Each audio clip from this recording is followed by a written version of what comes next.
আজ ফিলিস্তিনের আকাশে উড়ছে মানুষ। ওরা পাখি নয়, ওরা ছিল মা বাবার আদরের সন্তান, ভাইয়ের প্রিয় বোন, বোনের প্রিয় ভাই, একটা পরিবারের হাসির আলো। ইসরায়েলের বোমা হামলায় ছিন্ন ভিন্ন হয়েছে শুধু শরীর নয়, ভেঙে গেছে ঘর বাড়ি, পরিবার, ভালোবাসা, ভেঙে গেছে আমাদের মানবতা।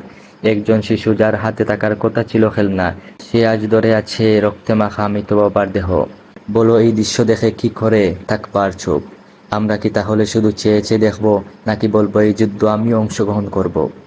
আজ আমরা যুদ্ধ ঘোষণা করছি, ভয় আর নীরবতার বিরুদ্ধে, অন্যায় আর বর্বরতার বিরুদ্ধে, সেই প্রতিটি শক্তির বিরুদ্ধে যারা রক্ত দিয়ে রচনা করতে চায় নিজেদের গৌরব। এই যুদ্ধ অস্ত্রের। আমরা লড়াই করব ততক্ষণ যতক্ষণ না ইসরায়েল ধ্বংস হচ্ছে।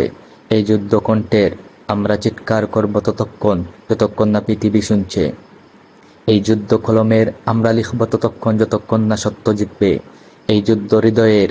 আমরা অনুভব করব ততক্ষণ যতক্ষণ না ফিলিস্তিন মুক্ত। আজ জাতিসংঘ চুপ, তারা নীরবতা পালন করছে। আর ফিলিস্তিন, সে কাঁদছে চিৎকার করে। তার কান্না আকাশ ফাটিয়ে চিৎকার করে, আমাকেও মানুষ ভাবো। আর কত রক্ত, আর কত শহীদ হলে তোমাদের বিবেক জাগবে? আর কত শিশুর দেহ মাটি চাপা পড়লে তোমরা বলবে, এই হত্যাকাণ্ড থামাও? আজ আমরা শুধু প্রতিবাদ করছি না, আজ আমরা প্রতিজ্ঞা করছি। আমরা হব সেই কণ্ঠ যা কখনো থেমে যায় না। আমরা হব সেই চোখ যা কখনো মুখ ফিরিয়ে নেয় না।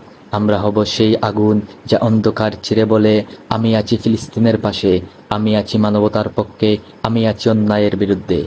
এই যুদ্ধ শেষ হবে না যতক্ষণ না পৃথিবীর মানচিত্র থেকে মুছে যাবে ইসরায়েল। এই যুদ্ধ শেষ হবে না যতক্ষণ না শেষ হবে ফিলিস্তিনের আর্তনাদ।